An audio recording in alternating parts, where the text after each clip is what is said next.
Grade 3 Weekly Test Reviewer, Term 1, Week 5, Makabansa.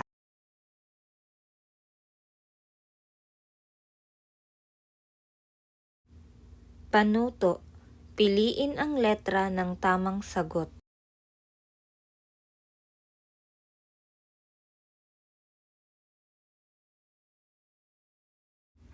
Number 1. Ano ang ibig sabihin ng pangalang Muntinlupa base sa isa sa mga kwento ng ating mga ninuno? A. Malaking lupa. B. Munting lupa. C. Mataas na lupa. D. Malamig na lupa.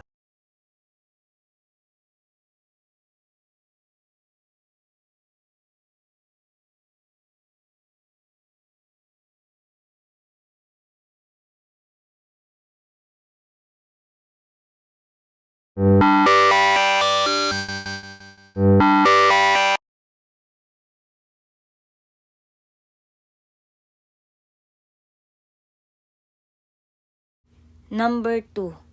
Kailan naging isang malayang bayan o munisipalidad ang Muntinlupa? A. Disyembre 19, 1917. B. Hunyo 12, 1898. C. Marso 1, 1995. D. Enero 1, 2000.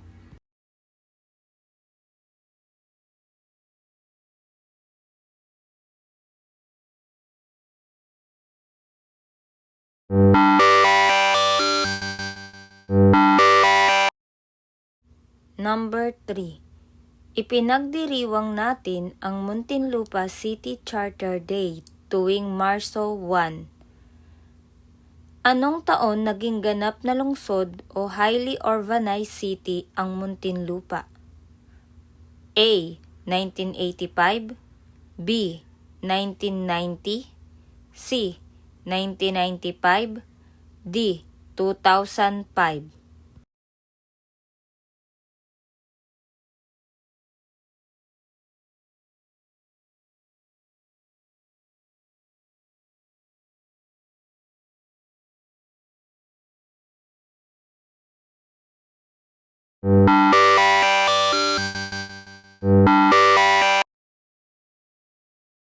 Number 4.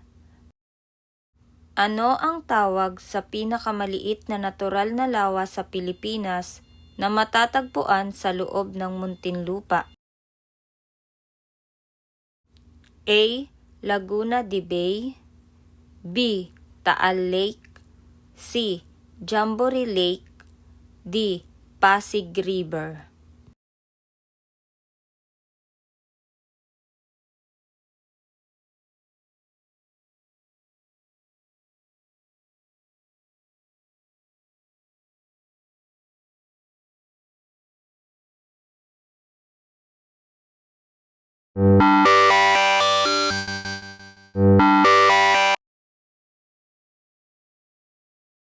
Number 5.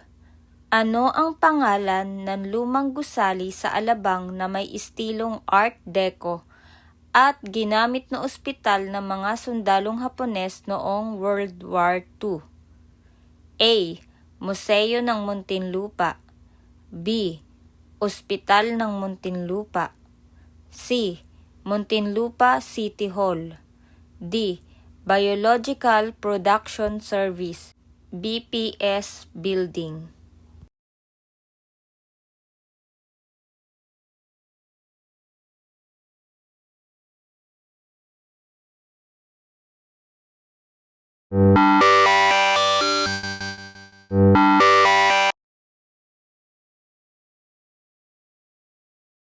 Number 6.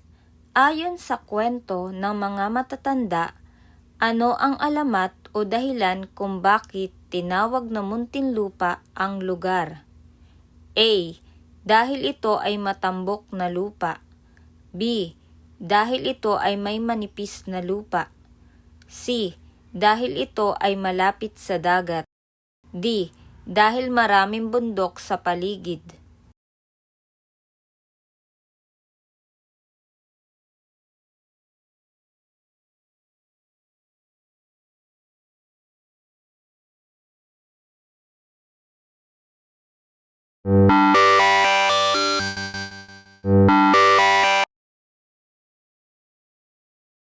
Number 7. Ang New Bilibid Prison o NBP ay inilipat sa Muntinlupa mula sa Maynila. Ano ang naging pangunahing dahilan ng paglipat nito? A. Para gawing palaruan ng mga bata. B. Para gawing malaking palengke. C. Para maging tirahan ng mga opisyal ng gobyerno. D. Para maging mas malawak at ligtas na piitan para sa mga bilanggo.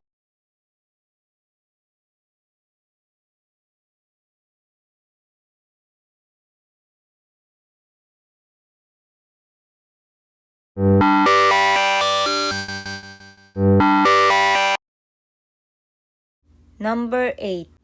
Anong gusali ang binuksan sa publiko kung saan makikita ang mga lumang larawan, kagamitan, at ang kasaysayan ng Muntinlupa? A. Muntinlupa City Hall. B. Ospital ng Muntinlupa. C. Museo ng Muntinlupa. D. Alabang Town Center.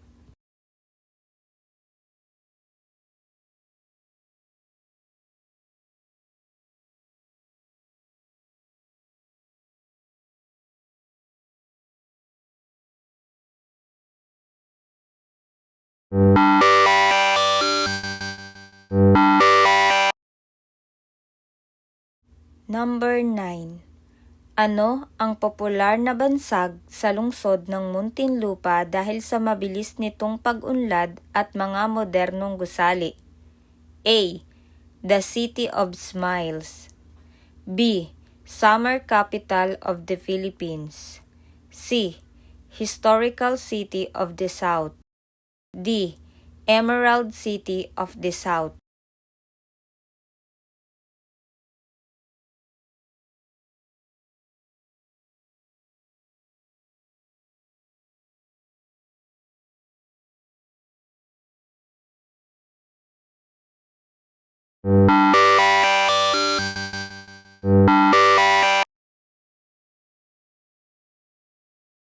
Number 10. Sino ang kasalukuyang mayor o ama ng ating lungsod ng Muntinlupa ngayon? A. Mayor Rupi Biason. B. Mayor Jaime Fresnedi. C. Mayor Ignacio Bunyi. D. Mayor Alan Cayetano.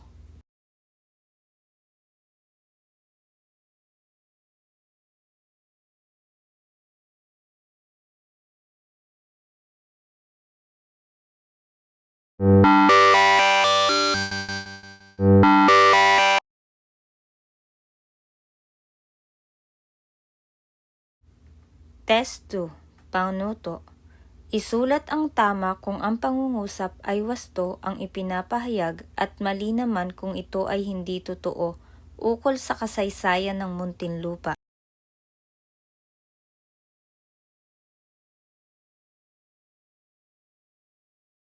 Number 1. Ang salitang munti sa pangalang Muntinlupa ay nangangahulugang maliit sa wikang Tagalog. Tama o mali?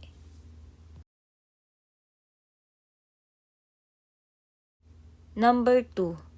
Ayon sa isang kwento, nagmula ang pangalan ng lungsod sa larong baraha na tinatawag na Monte sa Lupa.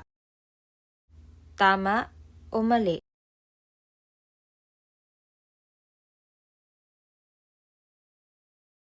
Number 3.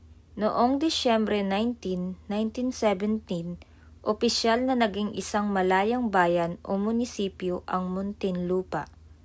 Tama o mali?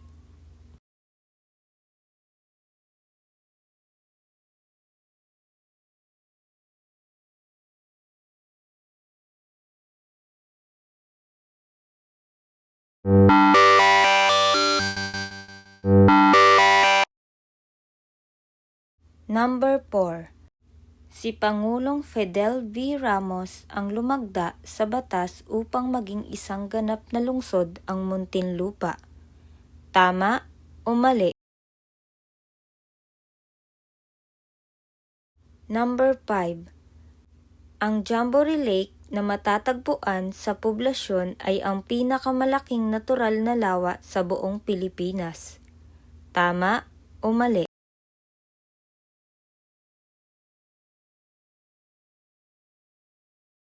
Number 6. Ipinagdiriwang ang Muntinlupa City Charter Day o Araw ng Lungsod ng Muntinlupa tuwing Marso 1, taon-taon. Tama o mali?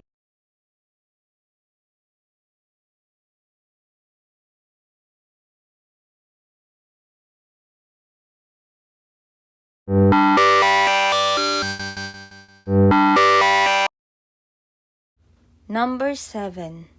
Ang National Bilibid Prison o Pambansang Bilangguan ay inilipat sa Muntinlupa noong taong 1941.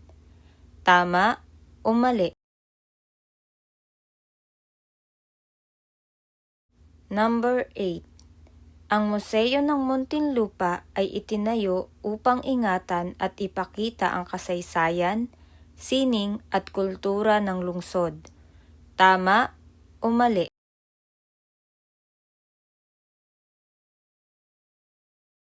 Number 9. Ang Memorial Hill ay isang makasaysayang pook kung saan matatagpuan ang isang lumang kanyon noong World War II. Tama o mali?